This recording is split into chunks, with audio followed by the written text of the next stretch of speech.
Yeah. Warning: the following content is now intended for all audiences. After much recent deliberation and long winded conversations, we here at Far Side of the Pod have decided that if for whatever reason you would like to listen to this out loud, or have children nearby, or just are kind of the sensible person, which you don't want to hear something foul every other word, which is completely valid, we've decided to try to reel our rating back from R to PG 13. We'll still have jokes, we'll still be goofy, but we've come to the conclusion that maybe we say bad words far too often. With that said, I'm glad you're here. And now, What's going on, guys? We're Far Side of the Pod. My name's Jordan. We got Ridge. Yeah. We got Caleb. And we got Mikey. I'm the one with the dulcet tones that does the intro. We're going to kick off today's episode with a little bit of theme park news since we haven't talked about a theme park in a good long minute. First of all, well, I'm going to let Ridge take it over. So, Ridge, you go ahead with this first one, young fella. Well, okie dokie then. So, apparently, it has been thrown out there by different sources in the theme park industry that Universal Studios is going to attempt to open up a new park in Saudi Arabia. This is not the first time that they have tried to open up a park out in that regional area. If I'm not mistaken, there used to be, if not still, a archway that they had built, and that's all they had put up was an archway with the name Universal Studios on it. So, yeah, they're going to try again. Not sure where they're going to put it at. It's either probably going to be near the Six Flags or somewhere out there around another theme park. So I'm just curious, what's going to be the difference maker this time to actually get it open? Yeah.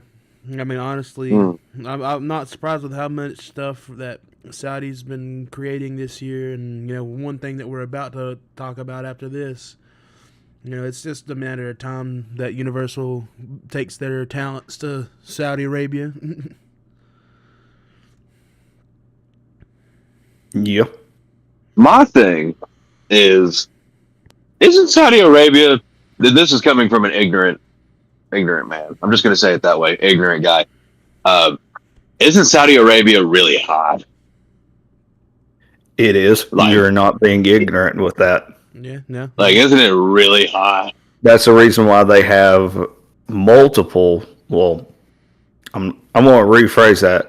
A couple of theme parks that are indoors. Yeah. Okay. See, that's what I was getting ready to ask. Like, is this going to be an indoor style theme park, or a theme park in which most of, that's what I was getting ready to ask, to try and deliberate in order to find out, because I have a hard time hearing the Gerudo Valley theme song and seeing roller coasters out in the open.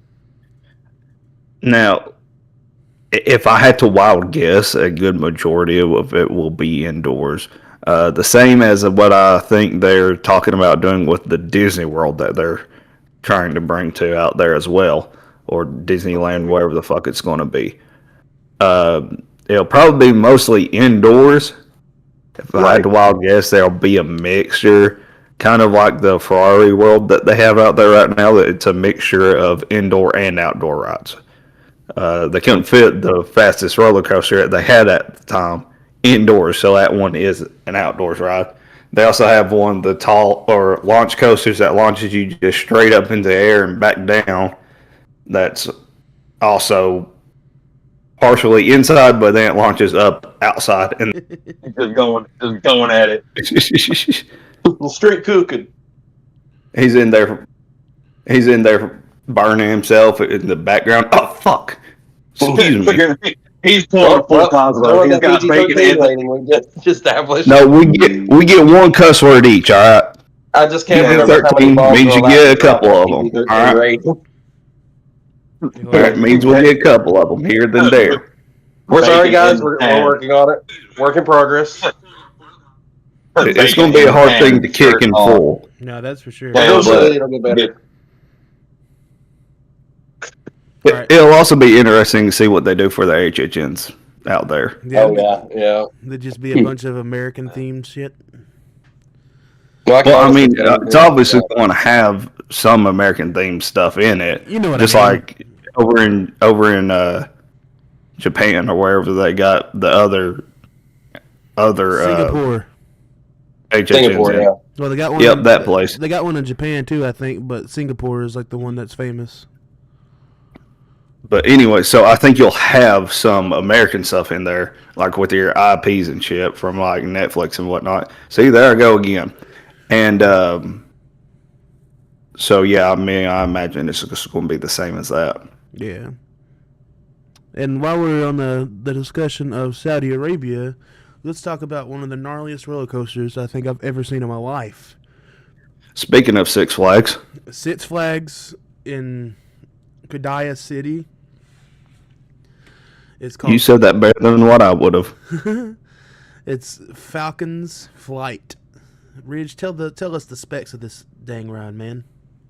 All right, so the specs that we got, obviously, so for this coaster, it is the tallest, longest, and the fastest coaster in the world. Yep.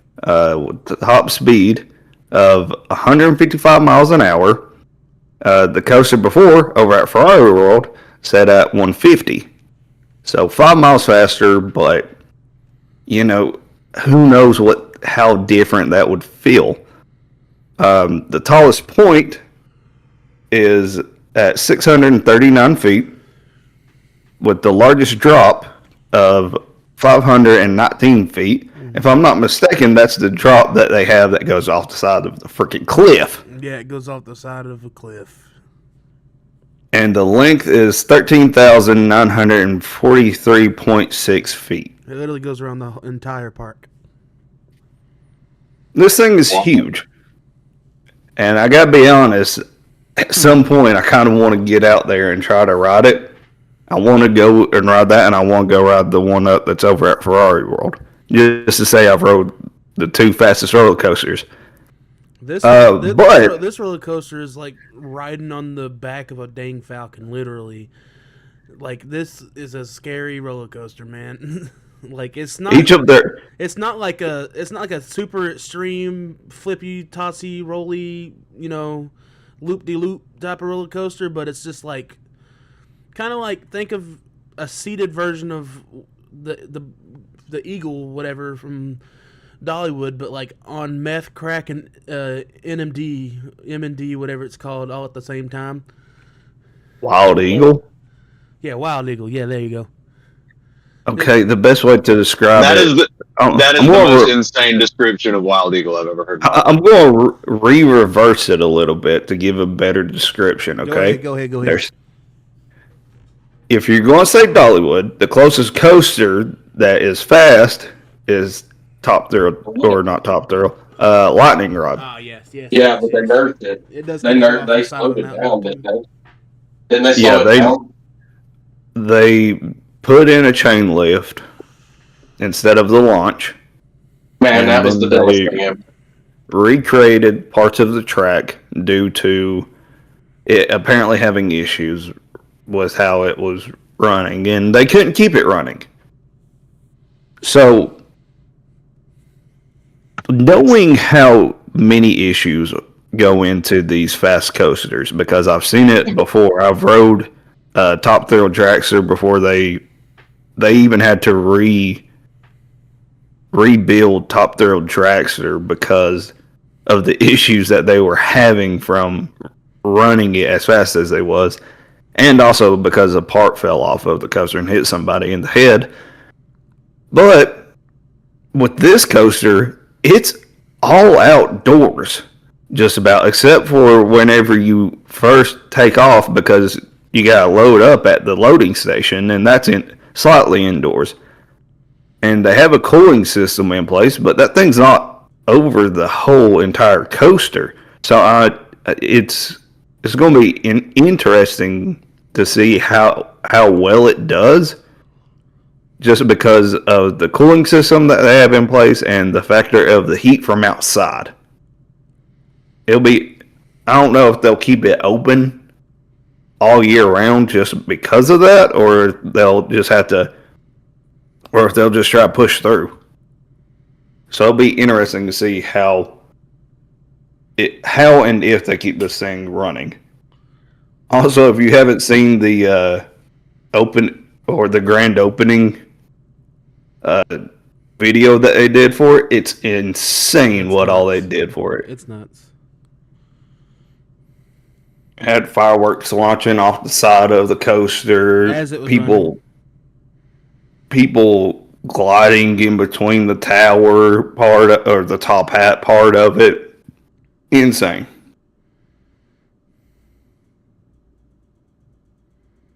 So yeah, it'll be interesting to see. Yeah, I'm waiting for something bad to happen. I don't want anything bad to happen, but especially that big old loop right there. It kind of, not even loop, but barrel roll, whatever it does. It kind of. It's just that. So there are no inversions to this coaster. That's just the top hat. So what a top hat is just where it spikes up really quick and then drops right back down from a hill. And that's what it is. That top hat, if I'm not mistaken, isn't that far after you drop off the cliff too. So you have plenty enough momentum going off the cliff side into that top hat. It'll be interesting to see too if there are any rollbacks or not. In that part. I definitely. But I imagine with the momentum, it won't. Yeah, I don't think so with all that power. Oh, sorry, yawn. All right, we done talking about the Falcons flight and theme parks? Yep, already getting bored, huh?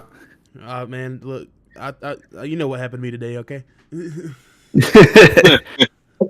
Yeah. All right, so on to the next segment here. So, what podcast was it, Ridge? Well, you don't even remember the guy. I'll just say I don't know the podcast. I've just seen it on TikTok. Okay. Okay, I'll just say it like this. So Ron Perlman was on a podcast on we just saw the clips on TikTok, but they were talking about Hellboy 3. And they talked about how Ron Perlman really wanted to do Hellboy 3 because they were setting up a trilogy because the girl, I can't remember her name, but the girl that he was with in the movie was pregnant with twins at the end of the second movie, and then Hellboy didn't even live out his true odyssey or whatever when it comes to either ending the world or saving the world. So they were going to have that whole revelation and everything. But I guess it was never really in the books to do the third one to the writers or anything because I guess they just moved on from it. But he said that even to this day, as a 75-year-old man, that he would still be down to play Hellboy one more time to finish the trilogy if they had the right writers and the right story for it. What do you guys think about that? I mean, Caleb or Mikey. I just quickly throwing in, I haven't watched The Crooked Man. I don't know. I've heard it's bad. Don't. I can tell you because I watched it. Don't waste your time. I didn't think the David Harbour one was bad. I thought it was all right. I thought it was a little CGI fest, but nothing beats the Ron Perlman Hellboys. Those movies are special to me as a child, growing up watching it with my pops. But again, what do you guys think about it? Oh yeah. Oh yeah. Hell yeah. If I'm allowed a pun, hell yeah. I mean, it's. I can see it happening, but in all fairness, there's also no real way of telling what exactly. I mean, it's pretty clear cut in the sense of what he said he wants, but for Like we don't know the exact conditions that Ron Perlman would be like, okay, like when he says write the correct writers, we don't know exactly who he's talking about or what writing style he's talking about. Right. I mean, and that's what comes to mind. I can see it happening, but the criteria would also have to be specific, and I don't know if that's manageable or not. I'm with you, Jordan. I love the David Harbour one. It was kind of a CGI fest, but I still thought it was cool. Yeah. I mean, it's Hellboy. But no, I mean, I think it'd be really cool. I'd love to be able to see it, but whether or not I'll be able to, I don't know.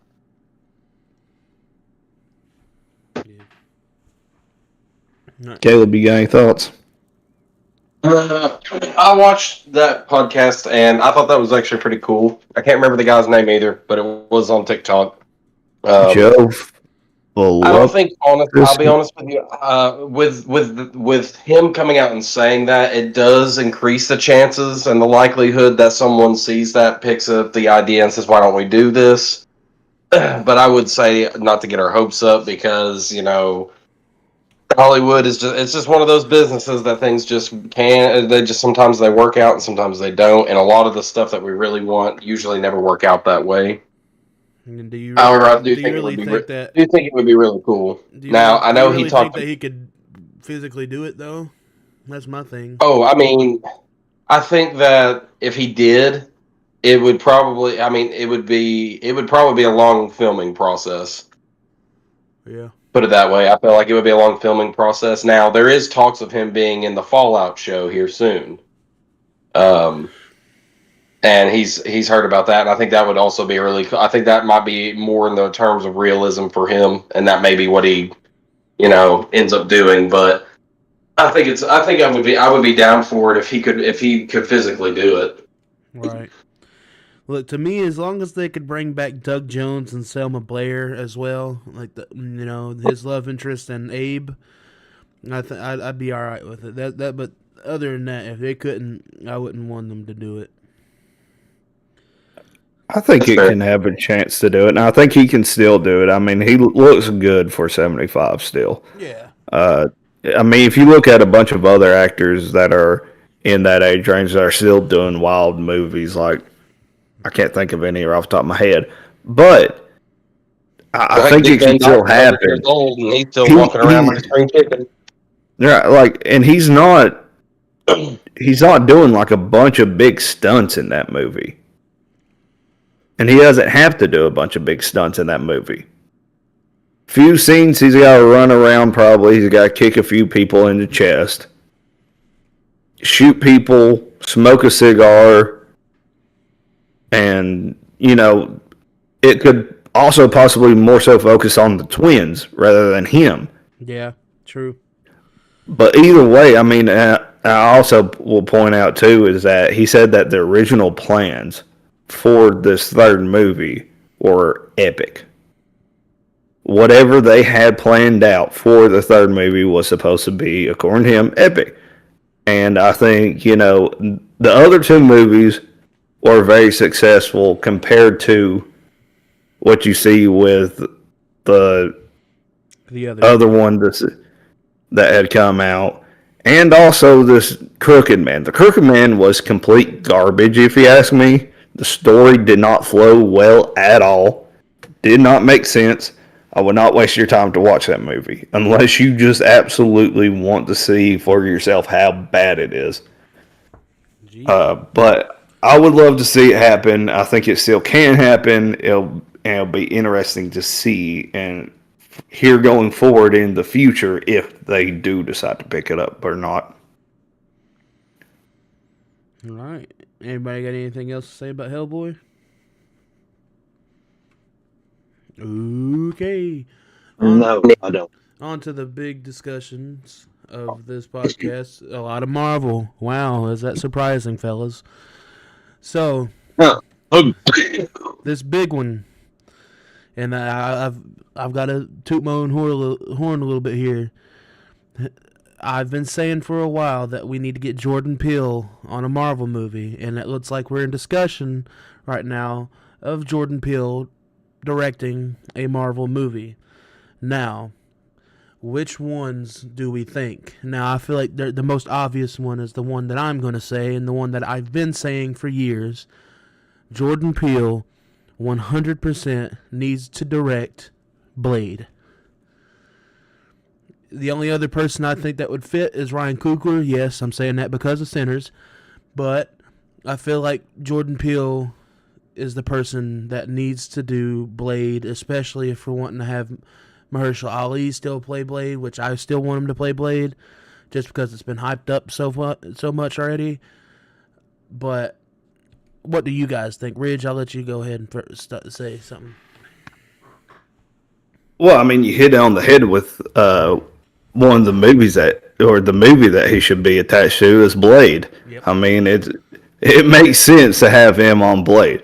If it's not that movie, the other movie that comes to mind for me is Midnight Suns. But that was my thing that I was going to say is I think he should do Blade, then do Midnight Suns. Like I think he should do both. Well, he could also do both. But if it's only one movie, it has to be one of those two. Yeah. Now, it does.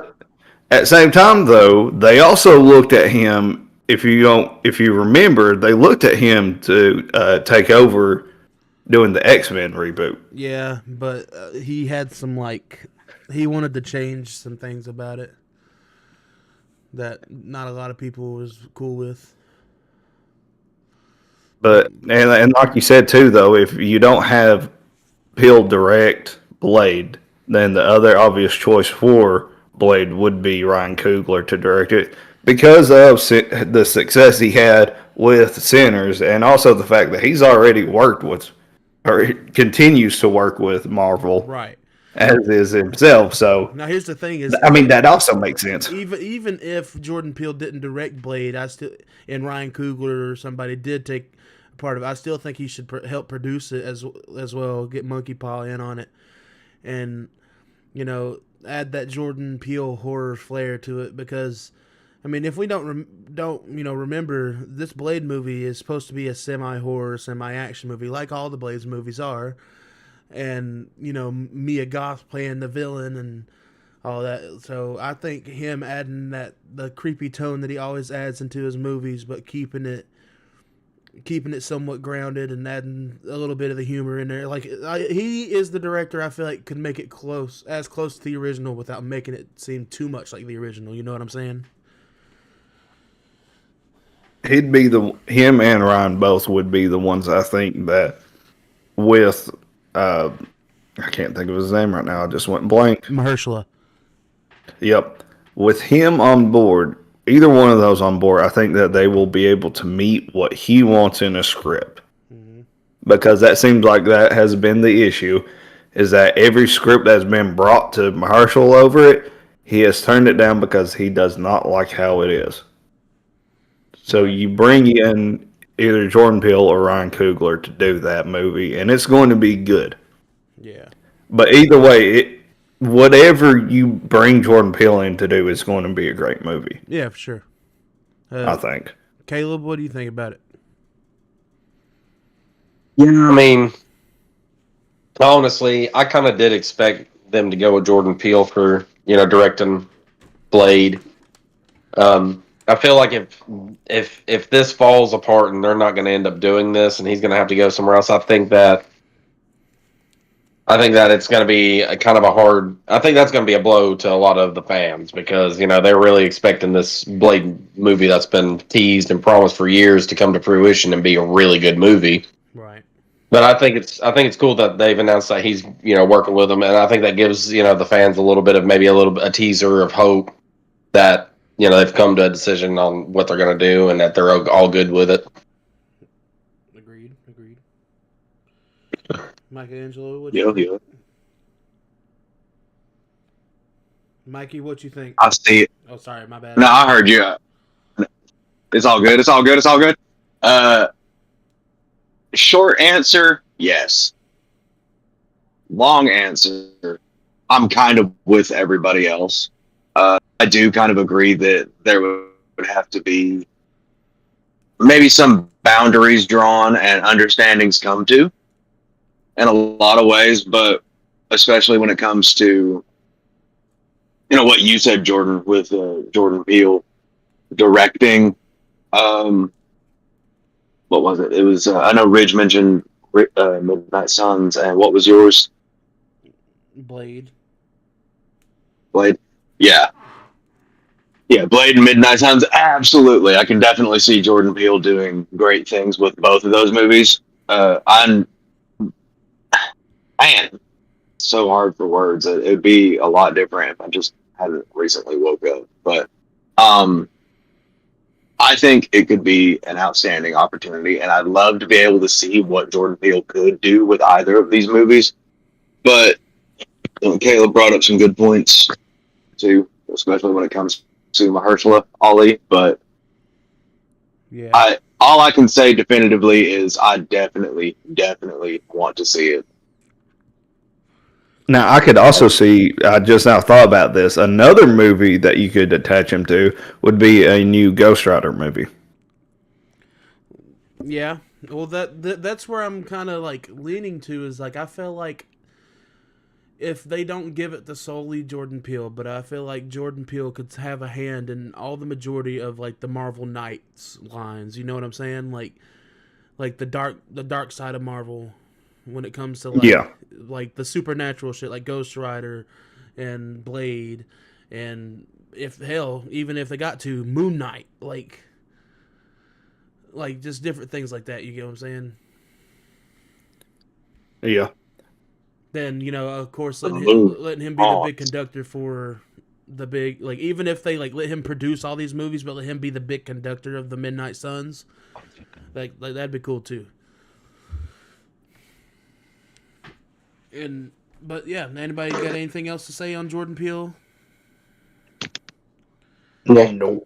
Already. All right, so this next thing, Ridge, you said you got a theory on Cyclops and Doomsday, so let's hear this. Oh, well, it's not really a theory. It's a rumor that I heard. My bad. No, you're good. I heard this from a YouTuber by the name of, or that everybody knows as Den of Nerds, right? Right. Okay. He speculates this idea that he's also heard from other sources. And I'm going to say that this isn't a great big chance, but I could see it happening. That Cyclops in Doomsday, from what we've seen with the trailer, could be Phoenix Force Cyclops. Oh, shit. And the way that and the reason why it would make sense slightly is because, whenever he lets off that beam, it almost looks like a phoenix. Like you see a shape of a phoenix almost come out. If you slow it down enough, according to certain people, that's what they say. Also, in that scene, and according to what's going on, is that Doctor Doom comes in with Sentinels that he is controlling. So, how would the X-Men be able to defeat the Sentinels that have the magic powers of Doctor Doom? You have a Cyclops with the Phoenix Force powers. And maybe he doesn't even fully defeat them. Maybe he defeats well over half of them, but still gets got by Doctor Doom. I don't know how I feel about that. I don't mean to sound like a goofball when I say that, but it's just like, to me, whenever in that scene when he takes off his takes off his shield and blasts into the sky, it's not about it looking like a phoenix. It's just like, if you watch the animated series and you know how his eyes and his powers work, instead of it being more like a beam, like when he's wearing the visor, it's like just a big old radiant blast. Right. But you also have to think that whenever they release trailers, overall with certain movies and things, they like to hide things and they like to edit things certain ways. Oh, yeah, for sure. So it could be that they show it one way, but it is the Phoenix Force Cyclops. Maybe and because also you got to think in this one, the character Jean Grey in this universe is dead. Yeah. So Right, what okay. if her powers are with Cyclops now, with the Phoenix Force? I mean, you're not wrong on that because, I mean, if they're going off of the, the timeline that we grew up watching, she is dead. So, but the contrary to say that she's dead, if you watched X-Men Days of Futures Past, she shows up in that at the end of the movie. But From what I heard though from the actress though, she's saying that she's not in this because she is dead. Okay, I mean it makes sense. I mean, even if she doesn't show up, I guess it wouldn't be the most terrible thing. But I still don't know how I feel about it because we don't even have the X-Men fully in the MCU yet, and we're kind of bringing back the OGs. So I feel like it'd be kind of be too much in a way. But I wouldn't be surprised because these are Endgame and Infinity Wars level movies. So I wouldn't be surprised if they did pull that out, especially with the multiverse. But I guess just a personal thing, I wouldn't want it right now. At least. Again, it's a very, very light rumor. I'm not 100% believing this one. Right. It was just something that got thrown out there, so I want to bring it to the table, see how we all felt about it. What do you fellas think about it? Like, we're talking about Caleb and Mikey.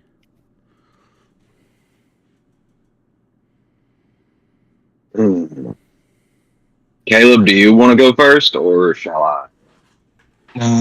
I'm pretty much in the middle with it,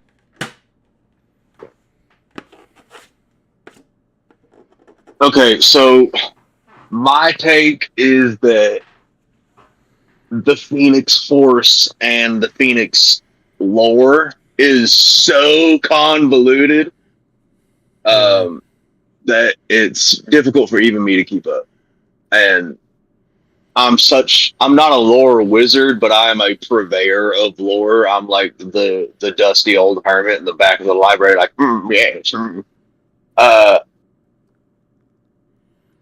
it's so plausible because the Phoenix Force has been or affected in continuity in most comic books just about everybody. Yeah. Everybody. And you don't even need to look at Marvel Rivals to know oh yeah, the Phoenix Force helps people. The Phoenix Force does this. The Phoenix Force is a cosmic power that is bent on making days worse. It is bent on making days worse. But it does have a tendency to latch on to not to draw comparisons to the Venom symbiote, but psychically speaking, it will attach itself to people that had a very strong connection with its host. Hence why the Phoenix Force is such a problem for the X-Men and a lot of their comics that do deal with it. It's why we have characters like Phoenix Wolverine is a big one. Yeah. There's also Phoenix Cyclops. There's not a member of the X-Men that I can immediately think of that hasn't run into or had to deal with in some capacity the Phoenix Force. So for Jean to canonically be gone in this movie, it is not dadgummit, excuse me. It is not outside the realm of possibility for the Phoenix Force to have latched on to Scott. Right. Because the one thing the Phoenix Force absolutely manipulates is grief and anguish. That is like a force multiplier for it. So I think Ridge could be onto something. I don't know if he is onto something, but I think he absolutely could be. And if Scott has the Phoenix Force, we're in trouble. Yeah. Throw out two more things real quick. One, okay, so what if he does have a kid and Doom takes him and leaves these Doom-powered Sentinels in the way, right? Yeah. So his emotions are already running really freaking high. Yeah. If he's bent, Scott's With not a the man Phoenix known to be Force. running cold. He Right. runs hot. and you can see what looks like pain in whenever he shows emotion in that trailer. You see pain. Yeah. It seems like. So One the must pain imagine from this is him happy. losing his kid.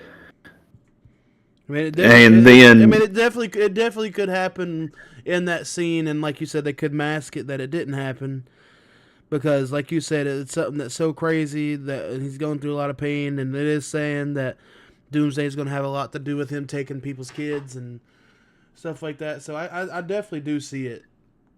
I definitely see it. And then also on top of that, the last thing I got on it is there is a run in Secret Wars where Cyclops does have the Phoenix Force powers and ends up getting his neck snapped by Doctor Doom. Yeah, I wouldn't be surprised. So, if they want to draw something from a different Secret Wars comic, there you go. And maybe Doctor Doom even wants to draw out the power from Cyclops, that way he can have the Phoenix power to himself to make him even that much more. Especially if it's the Phoenix Force from fucking the X3 movie, because that was a pretty fucking evil version of the Phoenix Force. I know, sorry my language. All right, now that's 4. Yeah, sorry my language. I just You're thought good. about it. But, You're good.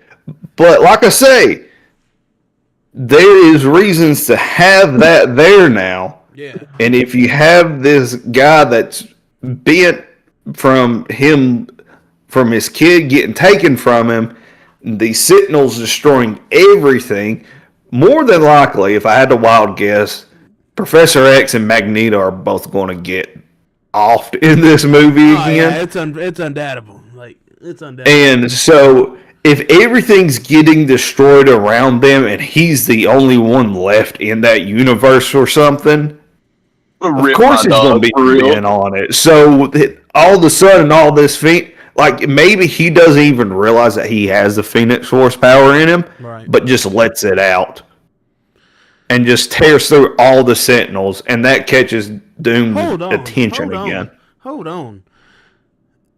So, we're not thinking here, dog.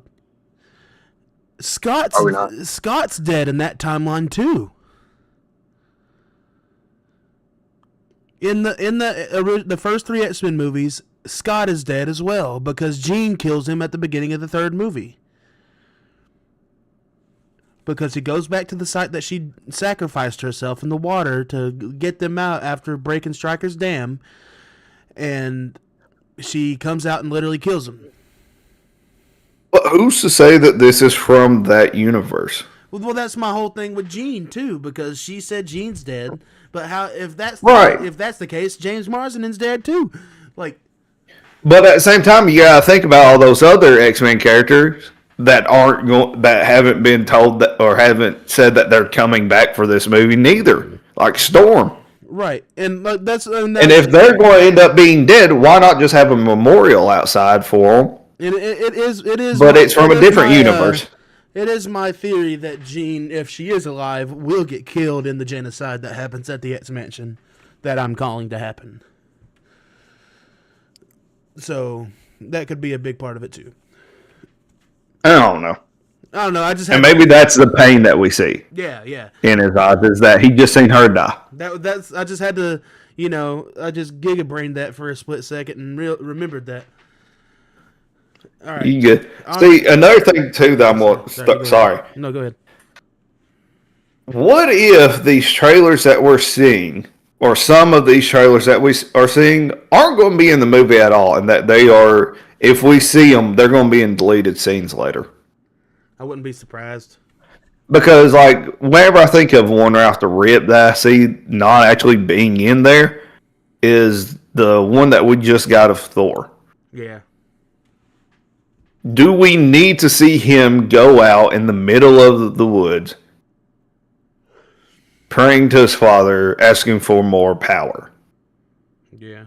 No, we don't need to see it. We just find out that he got more power, that he also, another little side note, that he himself can't even handle in full. Right.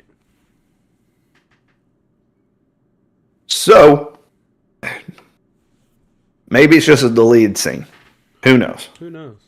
Now, I know that I'm hearing rumors that the 4th trailer has to do with Black Panther and M'Baku, Namor, and Ben Grimm for some reason. I get M'Baku, I get the first 3 being somewhat together, but Ben being thrown in there too is kind of weird. But I'm also hearing rumors that the final trailer for it is going to be Doom walking amongst the dead bodies of the King, like the King, the Commission of King, whatever they call it. That big old stadium or dome, whatever you want to call it, that they were in, arena. But it would mainly show him be walking around the dead bodies of like the big main 3, like the Egyptian one and the Creator and the... I can't remember what their names were specifically, but Ramatut. Yeah, Ramatut.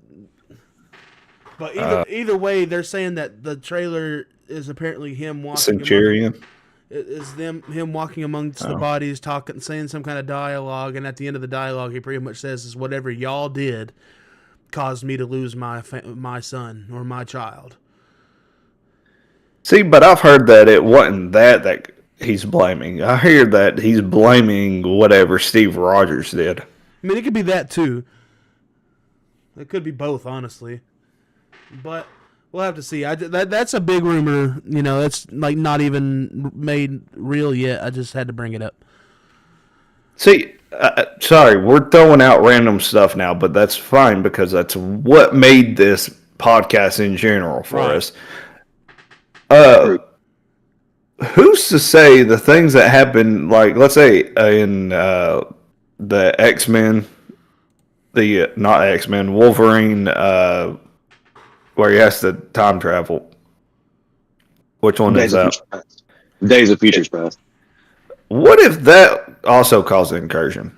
I mean, that would make sense because that's what I was getting to with the whole. Like, honestly, I think that could honestly be the timeline where Logan failed and, they all died. Like, that could be a cool explanation. But it could be the current, timeline that we have right now because, I mean, that wasn't supposed to happen, and it was the future Wolverine that got taken and not the Wolverine from that current timeline. And then, when he wakes up from being underwater for so long, Charles is there and Jean's there and like everybody from the original movies, including James Marsden, were all there. Right. He was walking around the X Mansion and kids were saying, "Good morning, Professor Logan," and Beast walked by and, Logan, and he sees Colossus and Kitty walking by and he smiles at them and stuff like that. It's literally my favorite scene in the whole movie, bro. It's one of my favorite. It's one of my favorite scenes in the entire franchise, just because like when he gets the Charles in that scene, they just kind of nod at each other because they're like, "Yeah, I'm that Charles. I'm the Charles from that universe, not like you're in our future now." So, and which if you watch Apocalypse, he ends up being Weapon X.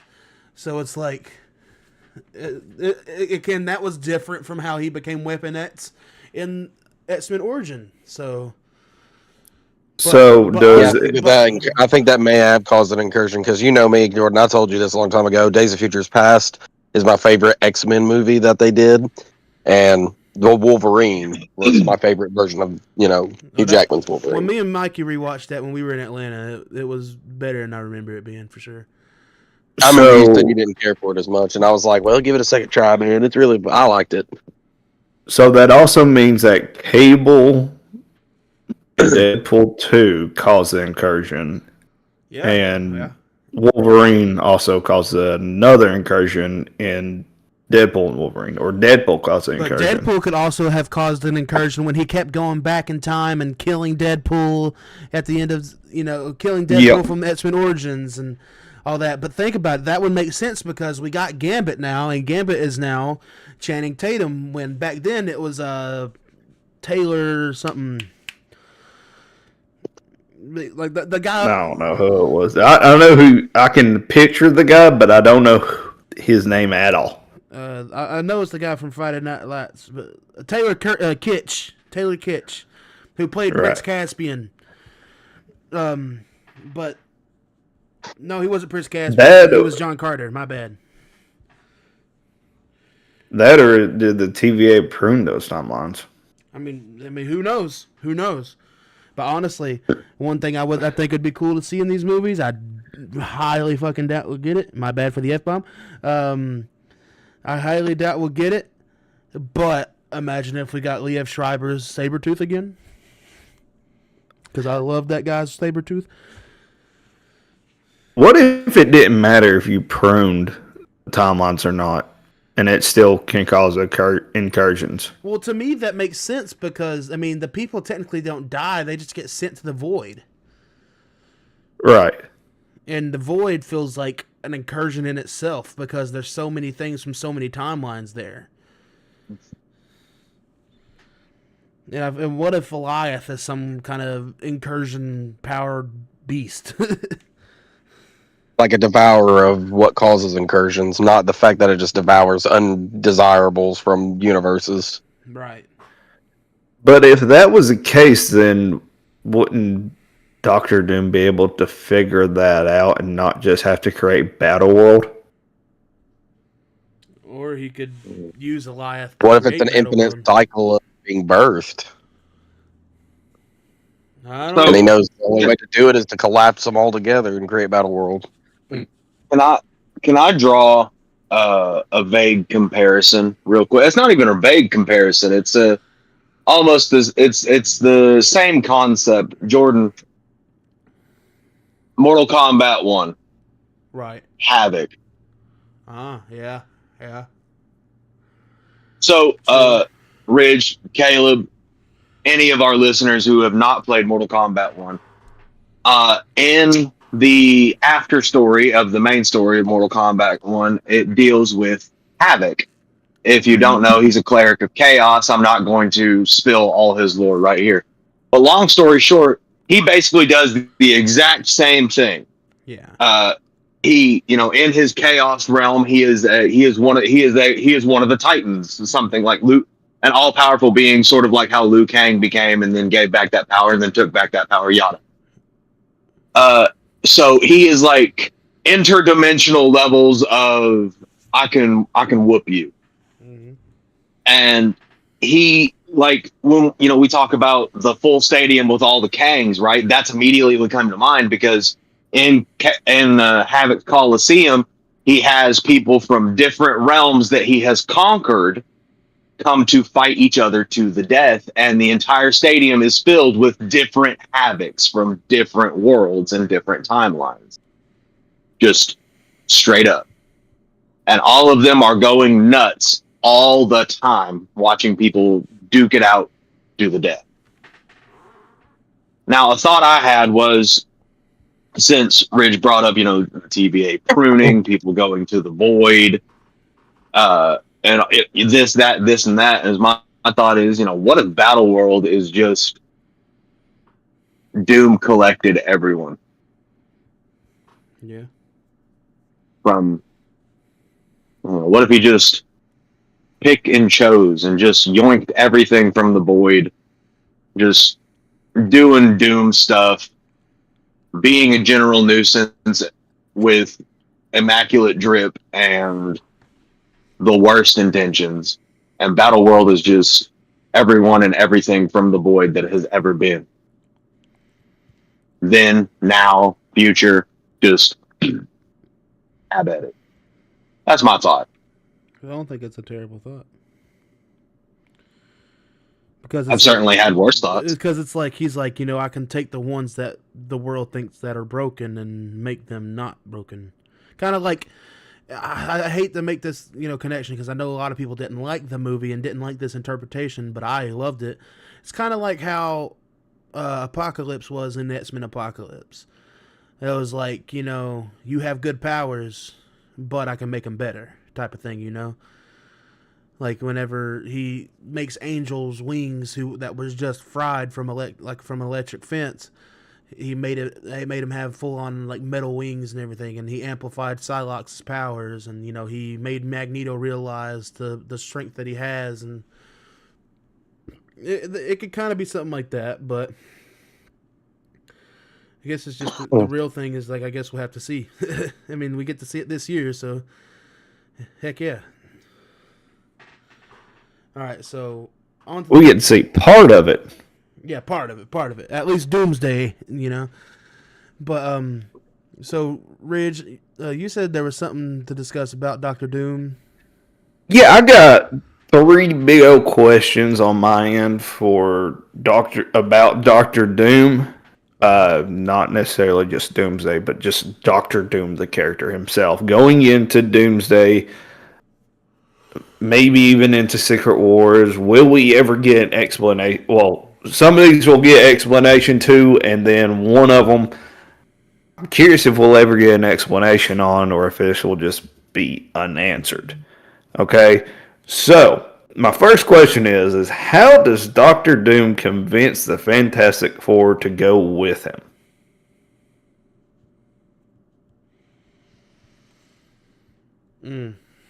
I mean, it's already been said that they know Von Doom already, and like do they though? I'm hearing that's what I heard is that they know who he is, and it would honestly think about it would make sense because in Fantastic Four when it shows Latveria's council seat, he's not there. But if this is a Doctor Doom from a different universe, well, maybe they don't know that though. That's my thought. Like it could be a different because they're saying that we're going to see multiple versions of Doom in this movie.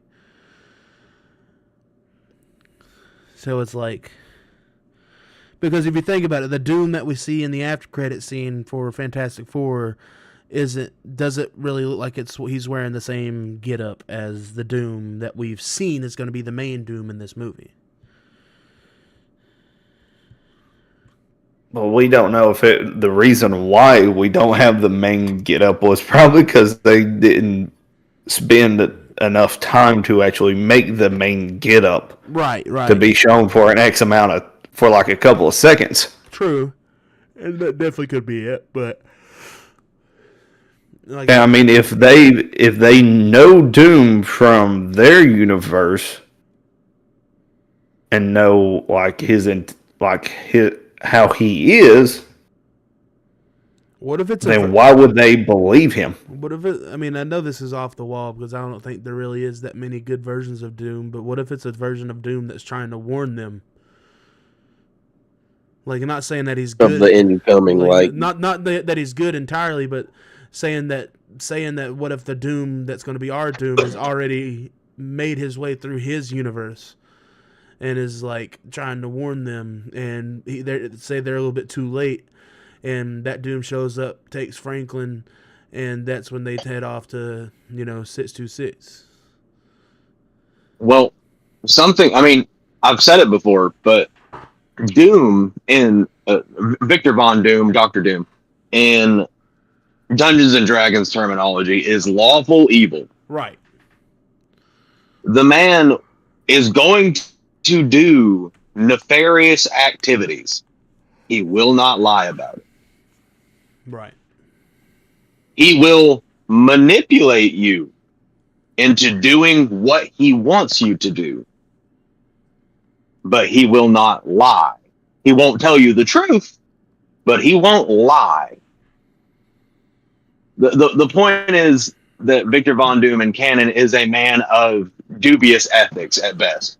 But when it comes to the social parameters and stuff like that, he is not going to beat around the bush. He's going to be direct with you. So it's very in character for Victor Von Doom to pull up and be like, listen, this is not something I do, so you should already have warning sirens going.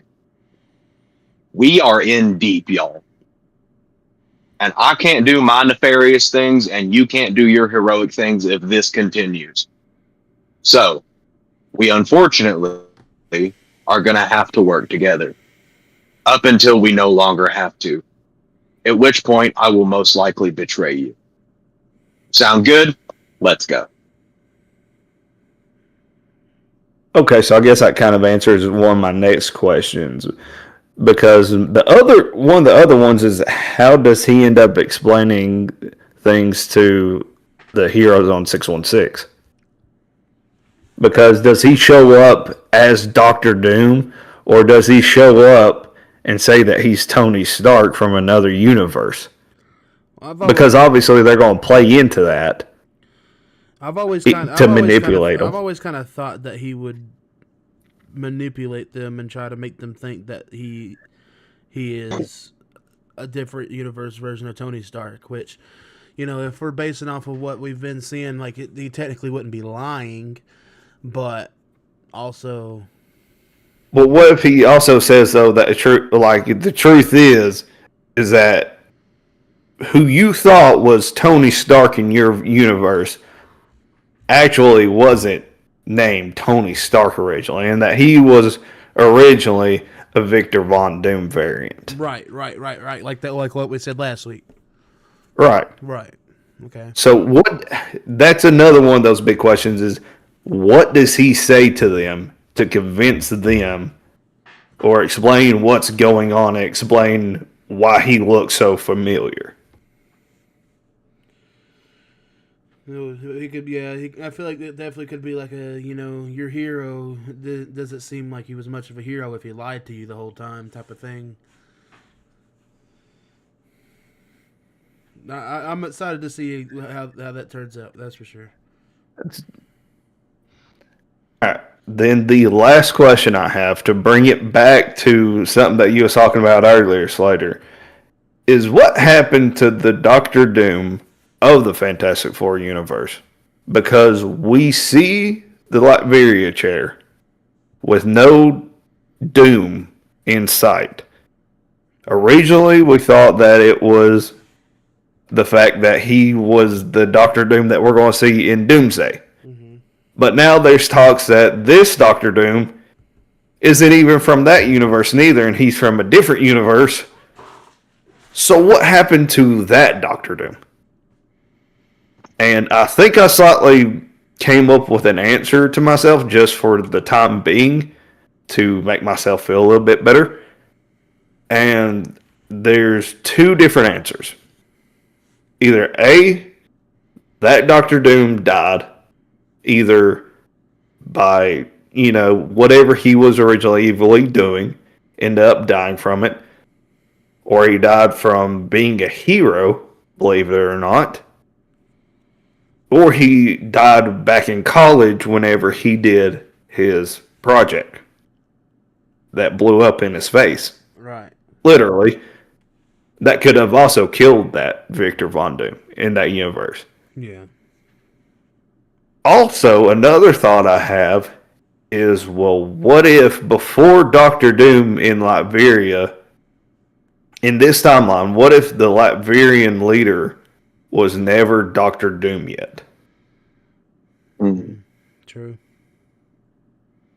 Or better yet, what if Latveria didn't even have a leader?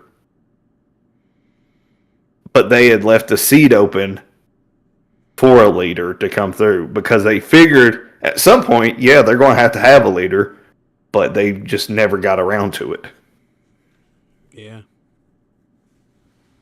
That's my other big question, is whatever happened with that Doom, or if there was a Doom, because why are you just going to leave us in an empty seat and not explain things? My thing, that's the Fantastic Four one. Honestly, in that one, I could see the one that we end up seeing be the one from their timeline, and maybe that's why they could trust him at first. But my brain automatically went to the 616 one, and I'm just like, well, if we're correct, if our theory is correct, Tony Stark was our universe's Doom. But I don't know where their Doom would be if the one that we saw in the after credit scene wasn't Doom. Well, wasn't their universe's Doom. And at the same time, that could explain why, like the theory that I have of him being dead in that universe, that could explain why they're shocked to Sue and she doesn't automatically attack Doom. True, that could be. It's because she's shocked to see and maybe Doom is back. Maybe they were friends with that version, their version of Doom as well. You know, because there is timelines that they're friends and somewhat. I mean, him and Reed are somewhat not mortal enemies, but like kind of like a you were once my friend type of thing. Frenemies. Yeah. So reluctant allies, even, or at the very least, acquaintance. Right. It's more like a you have a thing for my wife, and I don't really know about you, and now you're a bad guy type of thing. Like, but as per se, next, anybody you got anything else to ask about Doom, or anybody curious about Doom, or got any questions about him? Or farming. That appears untrue. Yes. Okay. I've already speculated as much as I'm going to. On to the next topic. We're staying on Marvel, of course. So, Ridge, you brought up the original plan of the multiverse saga. What was that, young fella? Okay, well, I'm just going to throw this out here. Okay. It's not the actual original plans, okay? It was just the rumored. It's not even that it was the rumored. It's a theory that I have. Okay. On what we was originally supposed to get, and not necessarily the whole like every single show and every single movie. Okay. Because my theory. Because you're on top of something. Because remember, we just got the whole like Ryan Coogler saying what he was originally going to do with Black Panther 2, when he talked about how T'Challa was going to take his son to a bush. And him and his son was going to have to be alone for like 8 days in this bush. But then that's when like Namor attacks, and he was supposed to keep his son by his hip the whole time. That was supposed to be the original plan for Black Panther 2 before Chadwick, sadly passed away. But yeah, my bad. No, you're good. Okay, so this is just mainly like the breakdown of where we from the first big bad that we were supposed to get in Kang all the way to Secret Wars, okay? Right. So here's what I got. It was originally supposed to happen that we was going to get Kang Dynasty first, right? Yep. At the end of Kang Dynasty, Doctor Doom was going to show up and either take him out then or by Doomsday. And we was going to go from Kang Dynasty into Doomsday as the next big Avengers movie. And then from then, we was going to get into Secret Wars. And Secret Wars would be split up into Part 1 and Part 2. Which honestly, like Endgame. Honestly, if it was going to be a Part 1 and Part 2, it probably would have ended up just being Doomsday then Secret Wars. Because originally they didn't have Doomsday. They turned the Kang Dynasty into Doomsday. Now, hold on, though. Hear me out. But the reason why I still say that there would have been a Doomsday, Kevin Feige always thinks about 10 years in advance. Right. So what if he already had this, because he knew that he was going to bring Robert Downey Jr. back as Doctor Doom. Right, yeah. Because apparently they had been talking about it for a few years, according to... He wanted him to be Doom in the 2005 Fantastic Four, so... Right. So, what if he already had it planned that eventually, yeah, we might get it. Maybe it wasn't going to be called Doomsday. Right. But it was going to be, after Kang Dynasty, was going to go right into Doctor Doom Avengers movie. And then after that, we'll just still call it Doomsday, because that's what we know it as now. And then from there, we get Secret Wars Part 1 and Part 2. Which I still think that could happen. Right, yeah. And in between the Kang Dynasty and Doomsday, we would have probably been the release of Shang-Chi 2 and probably Doctor Strange 3. Yeah. Probably would have helped. So that way we could have at least those two movies. I'm surprised we're not getting that, because it kind of was going to explain to people what an incursion was, but I guess Right, know, and I guess it makes them like if they don't bring Cleo into these next two movies, at least Secret Wars, it's going to be confusing as fuck. But right, and I mean, especially with like since it had gone on for so long that we never got to Shang-Chi 2 to this point.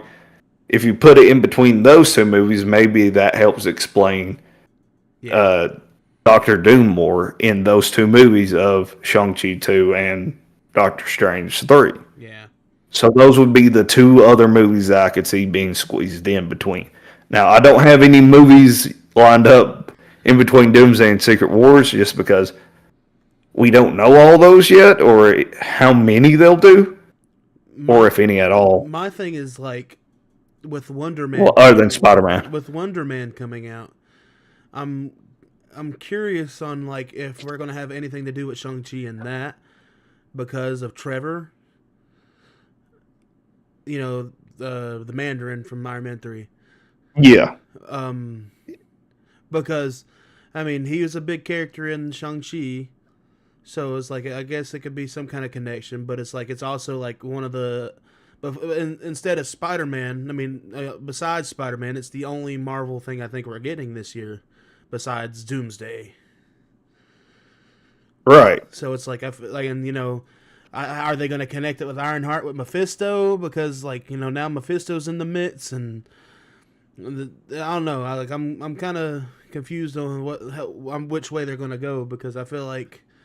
Because the guy that got to play Wonder Man is, you know, top level. I mean, I love that guy. Right. Candyman, Black Manta, you name it. But I'm just wondering how they're going to do it. And I feel like it could be a connection to Shang-Chi, too. You know, at least it should be, you know. By the end of it, yeah. But even then, like, I'm curious if they'll end up connecting Wonder Man to Secret Wars. Right. This my thing is like I feel like if Shang-Chi doesn't die in one of these next Avengers movies, I'll be low key kind of confused. And I don't mean that. I don't think he does. I don't mean that in a weird way. It's just like it's just whenever Simu Liu did his filming for the movie, it was fairly short apparently. So it's kind of like, but. Well, maybe it's just because if whatever parts he has doesn't play a big factor into Doomsday. True. I mean, that could be true. Or Secret Wars. Because I imagine they're not going to focus in on a bunch of these different characters. They'll focus in on some of them and explain certain things. Like, you guys still think with Shang-Chi, you got to explain what the beacon or whatever the signal was being sent out by the Ten Rings, and does that connect to Kang still, or does that connect to Doom now? Right. But either way, that would have been set up in between Kang Dynasty and Doomsday. Yeah. To me, that would have been that's what I see it, or could have seen the original plans being. And again, the reason why I say that I think that's what it would have been is because Kevin Feige always thinks well out in advance a few years down the road. So he already had these plans in place to bring in Secret Wars as this next big grand finale to these movies for the Avenger movies. And what we had 3 big Avengers movies before Endgame, Infinity War. 2.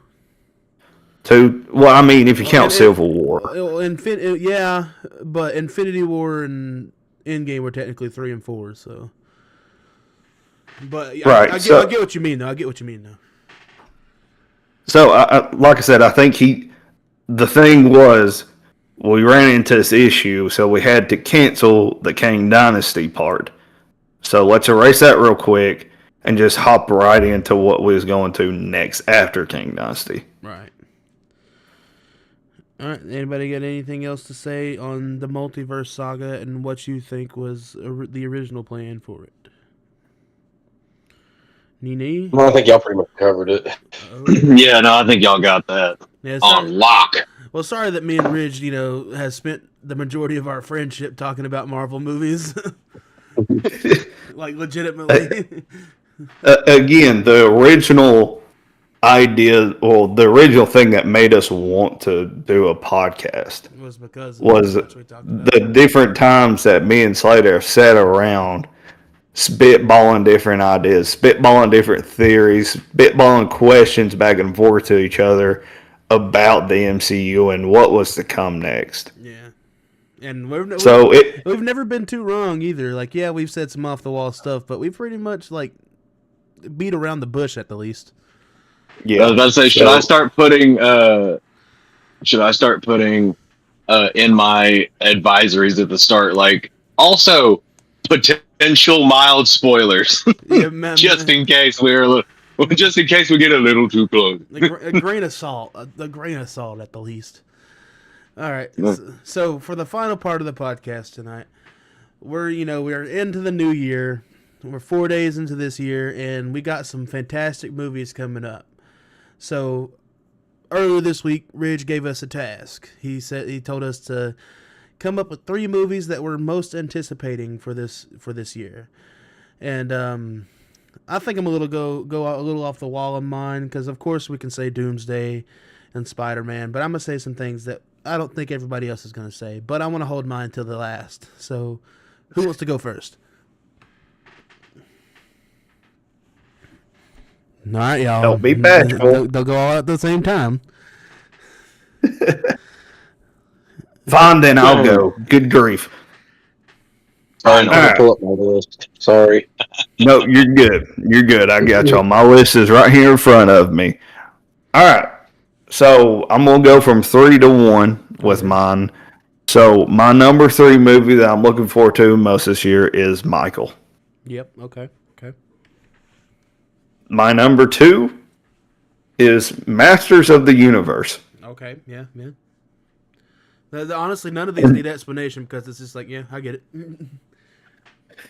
And then number 1 is the obvious one that you said you wasn't going to say, and that's Avengers Doomsday. Yeah. Yep. All right. That's my 3. All right. Caleb, you go next. So I'm gonna do the same order as Ridge, 3 to 1. So my third, most likely one that I want to see this year is gonna be Spider-Man: Brand New Day. Okay. I'm pumped for that one. That's gonna be a great movie, regardless. Mm-hmm. My number 2 movie is also gonna be the one. We shall never say the name, but obviously it's Doomsday. Is my second one. Yeah. And that's because the one that I'm most anticipating this year, you probably know, is the Super Mario Brothers Galaxy movie. Okay, yeah. I am so ready for Super Mario Galaxy, man. I'm so pumped for that movie. That trailer had me so excited. So Understandable. Mikey, what's your 3? My 3 are like Ridge. I got Michael up there. Yeah. Scary Movie 6. Yeah. And the Resident Evil 2026 is supposed to be dropping in September. Oh, yeah. You're right. Okay. That's solid starts. So I got some. we didn't. I know what you're gonna say already, Jordan. I've got some off the wall ones. Not really off the wall, but they're definitely off the topic of what pretty much everybody else has said. So my number 3 is 100% Return to Silent Hill. Yes, I was actually thinking about that one too. We got the new Silent Hill movie coming out. I'm pretty stoked about that. See how that plays out. My number 2 would have to be The Mandalorian and Grogu. There's a part of me that last time I saw that trailer in theaters when I went and watched Avatar, it actually made me excited. I don't know. I just got a feeling from watching the trailer. I was just like, oh yeah, man, it looks cool seeing them on the big screen. So, and I love those 2 characters. So I'm excited to see how they play out. Also, I also want to add in the new Star Wars Starfighter. I think we're getting it this year, right? Yes. So that too, I'm excited. I'll put them together since they're both Star Wars. And my number 1. Honestly, it might be my most anticipated movie of the year, and that's The Odyssey. the cast for that movie is just out of this world. The little snippets that we've seen of it so far just look astounding, and I'm just excited to see how that plays out because it looks visually amazing. And it's a Christopher Nolan movie, and Christopher Nolan rarely misses. So, How hard was that for y'all to come up with your top 3? Took me like less than a minute. yeah, I mean, it didn't take me long. And I wanted to say Michael because I'm the Michael Jackson guy, but I wanted to try to go off things that I knew people weren't going to say. So I'm not gonna lie, it was tough for me because there are There's a a couple of others that I could throw in. Because one of them, to me, that I was thinking about throwing in was Odyssey. yeah. And there's also Project Hail Mary that's coming out here soon too that I was thinking about throwing in. Yeah, when you said the Silent Hill movie, I was like, oh my gosh, I can't believe I didn't say that because I was just thinking I'd just seen it and was thinking about watching some more into it. So I'm excited for that one too. Yeah, well, like just to name off the honorable mentions that I feel like we all, or at least the majority of us, want to see, and we've got the Madden movie, with John Madden and Nicolas Cage playing Madden and Christian Bale playing the other guy. John Madden. Yeah, That one's not going to be in theaters though. No, but Is it not? I still want to see it.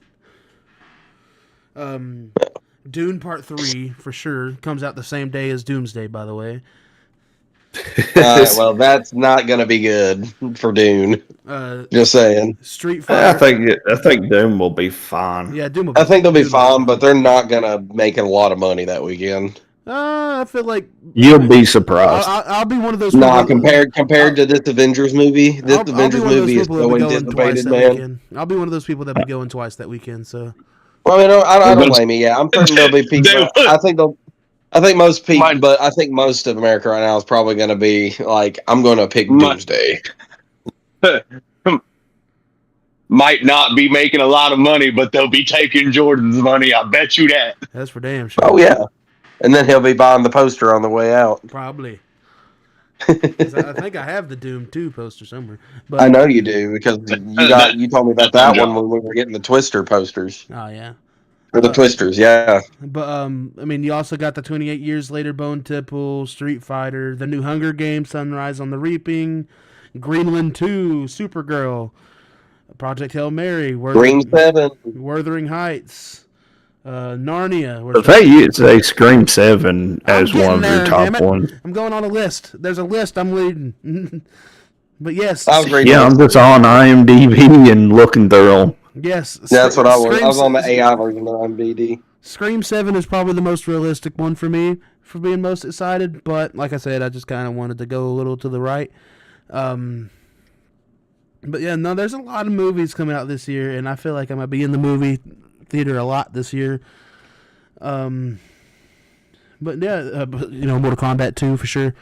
Devil Wears Prada 2. Yeah. Jumanji 3. And We got the closing. We got Toy Story 5. And lastly, Ready or Not 2. But honestly, this movie is going to be a great year for movies, so I feel like we're going to have a lot of content and a lot of things to talk about this year when it comes to these movies. Definitely want to start getting in more on doing the reviews again and like being like legit reviews instead of me just telling you the entire movie. Yeah. But Also Clayface. yeah, Clayface as well. But either way, anybody got anything else to say besides what we normally say? Right. Well, if you made it this long into the live stream, my bad. If you made it this far in the live stream, we appreciate you and we thank you for at least sitting through with us during our big 50th episode, and we thank you guys for making it that long with us for 50 episodes. It's kind of crazy thinking about how we started this not last August but the one before, and now here we are and we're at episode 50. We're hoping July. Yeah, July, my bad.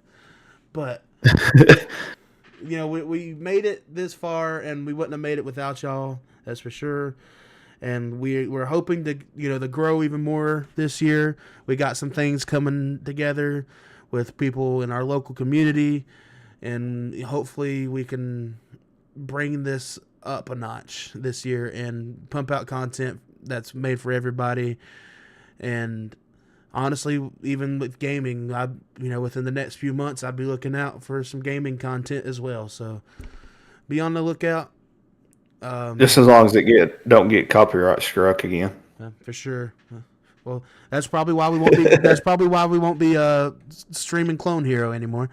But either way, we love and appreciate you guys. Grab your neighbor's phone, grab your mama's phone, grab your daddy's phone, grab Mima's phone. Where applicable. Grab anybody's phone that is legal and in your vicinity of area of touch. And or tablets. Or tablets. Them pesky kids got them pesky tablets. Just subscribe on them. Maybe they'll like us. Maybe they'll watch us. If not, that's cool. They'll still be subscribed to us.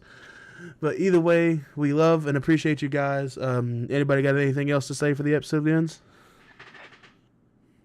All right, I figured not. No. We apologize for the bombs. We'll apologize for them. First off, we don't apologize. We're starting. This is our first episode that we're trying to cut back on our language. I'm just saying. Look, man. Look, I'm proud of myself. Okay, I don't think I've let one slip. I don't think you I want a let cookie one. Too. Yes, I do. I want a gold star, Ridge. Where's my good I ain't got none. I ain't got none. Oh. I ain't got none with that kind of community. We'll hand out gold stars for good behavior. We hand out. Why are we here, Snake? Just to suffer? Pat yourself on the back. We hand out crisp. That's all you get. I can't reach that far, Ridge. It's a big bag. Well, grab you something to reach back there with and pat with it. Come here, Simba. Come here, Simba. Daddy needs you. But no, for real, thank you guys for making it this far with us, and we can't wait to pump out more content this year. Hopefully, we do big things this year, and it looks like we got some big things being lined up for this year when it comes to Scarefest and Horror Hound and everything. So be on the lookout, keep an eye out, and we'll see you guys on the next episode.